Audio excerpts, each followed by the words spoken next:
unusually high foreclosures have left the country in the worst housing downturn since World War II.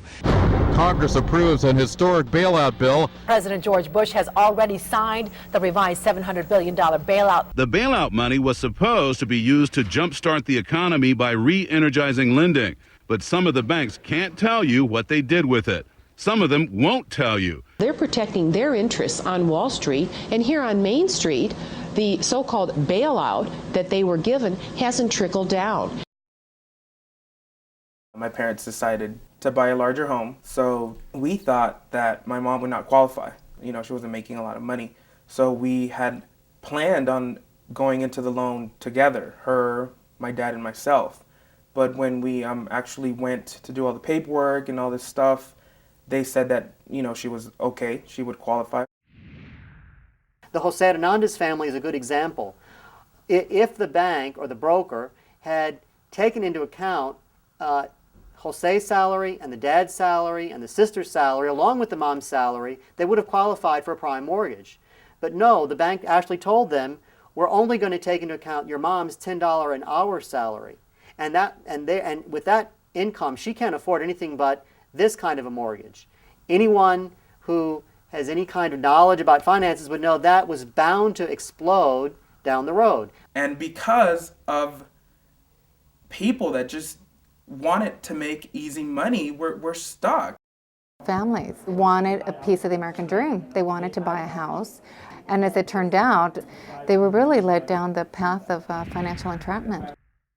There are 16 investigations into mortgage subprime lending companies currently ongoing, while there are more than 1,200 investigations into mortgage fraud. Some of these homeowners or potential homeowners had good credit history.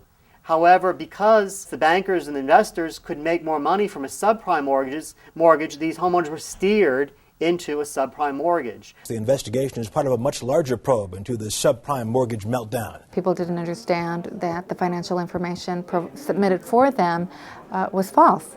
Many people were represented as business owners who weren't.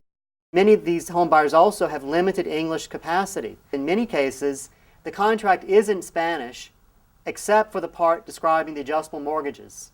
The very part that is kind of like the bite in the whole contract or the hook in the contract, that very part is left in English. I asked him, well, how is this loan going to work? He said, well, it's going to be a fixed loan for 30 years, but when I went back to sign, he gave me different paperwork. And now in March, my rate goes up. We asked for a fixed rate after refinancing, but they committed a fraud, and they set us up again with an adjustable rate. Community really believed that when the bailout came about that the lenders would in fact work with community to help them in the foreclosure, and that's not been done at all. Banks have seen it fit to use the money to buy other banks, simply to put into their savings, or to grant these bonuses they've given to their officials. But let me tell you, when we gave them money, when we gave the banks money, they still weren't loaning any money. We definitely felt alone. We were like, oh my God, we are the only people dealing with this problem.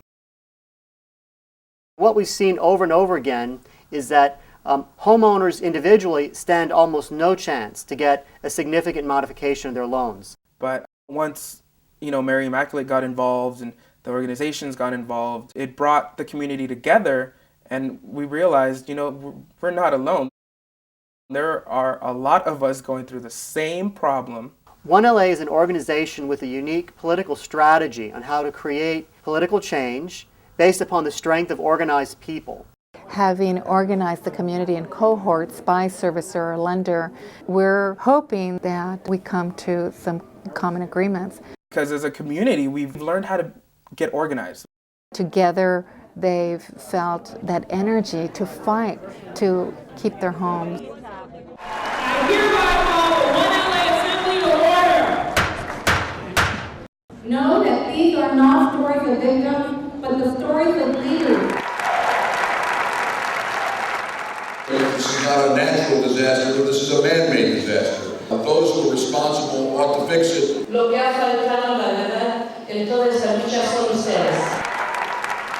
This is not just a question about homes. This is a question about children, about parents, about the integrity of the family. We have come together and we're fighting for our homes and we're fighting for our American dream.